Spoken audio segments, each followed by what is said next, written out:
Hi friends, ఈ మధ్య Ravi Teja viral అయినంతగా ఏ హీరో కాలేదు. ఆయన హీరోకి వస్తున్న latest movie Eagle pan India లెవెల్లో తెరకెక్కించిన సినిమాను ప్రముఖ కెమెరామెన్ కార్తిక్ ఘట్టంనేని తెరకెక్కించారు. పీపుల్స్ మీడియా ఫ్యాక్టరీ పథకంపై టీజీ విశ్వప్రద నిర్మిస్తున్న ఈ సినిమానికి నిజానికి సంక్రాంతి కానుక ప్రేక్షకుల ముందుకు రావాల్సింది. కానీ సంక్రాంతి వరుస సినిమాలు పోటీ పడడంతో పోటీ నుంచి తప్పుకుంది ఏగల్ మూవీ. దీంతో సినిమాకు సింగిల్ రిలీజ్ డేట్ ఉండేలా ప్లాన్ చేస్తామని ప్రొడ్యూసర్స్ కౌన్సిల్ హామీ ఇచ్చారు. ఇటీవల వివాదం ముగిసింది. ఇదిలా ఉంటే ముందు నుండి ఏగల్ సినిమాకు పెద్దగా బడ్జెట్ క్రియేట్ అవ్వడం లేదు.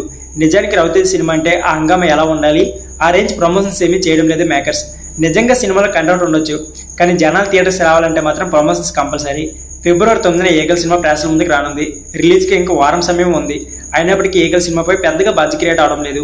ఈ గ్యాప్లో భారీ రేంజ్లో ప్రీ రిలీజ్ ఈవెంట్ నిర్వహిస్తే తప్ప జనాలు థియేటర్స్ రావడం కష్టమే. ఇవన్నీ గమనిస్తున్న నెటిజన్లు రావన్నా ఏంటని సైలెన్స్ సౌండ్ పెంచంటూ కామెంట్లు చేస్తున్నారు.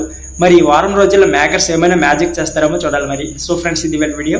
ఈ వీడియో నచ్చితే please like, share and subscribe channel. Thank you for watching.